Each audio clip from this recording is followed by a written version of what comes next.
सांग कुठं? काय काय कळतंय तुम्हाला? तुम्हाला हेच वाटतंय ना की मी शाळेत जाऊ नये? कळतंय मला. तुम्हाला असं वाटतंय की तुमच्या सोबत मी ऑफिसला यावं.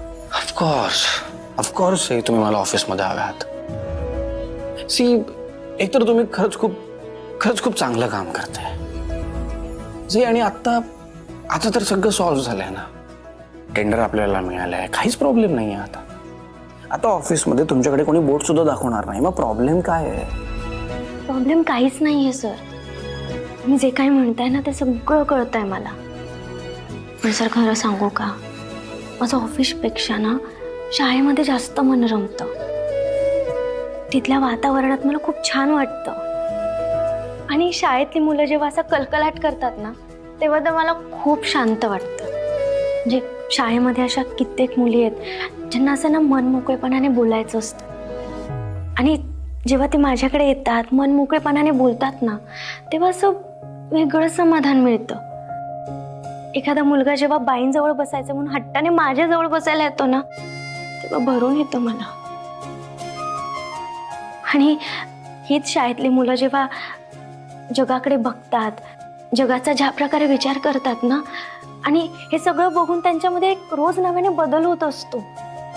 ते सगळं बघताना असं वाटतं की आपण स्वतःही लहान झालोय. आपले ते बदल होतात आपसुकपणे. आणि सगळं खूप छान वाटतं सर मला.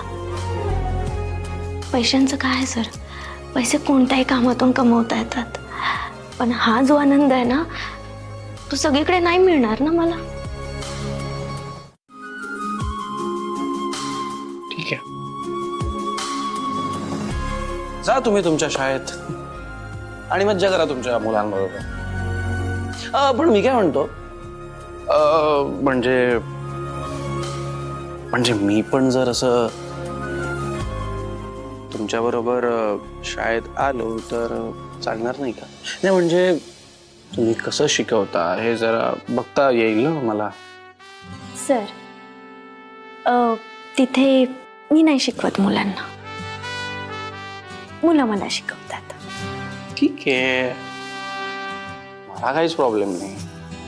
मी ते पण बघणार. नाही सर, आज खूप दिवसांनी मी शाळेत जाते की नाही, आणि तुम्हाला खूप काम आहे त्यामुळे नको. अहो बघ, किती अवघड होईल माझ्याकडे तासाई. अवघड होईल काय? काय म्हणजे? अहो तुम्ही दिवसभर आता बाहेर असणार, म्हणजे डिरेक्टली संध्याकाळी घरी येणार, आणि मग मी दिवसभर तुम्हाला न बघता मी कसं राहायचं? कळतंय ना तुम्हाला? तुम्हीच सांगा. हा प्रॉब्लेम आहे का तुम्हाला?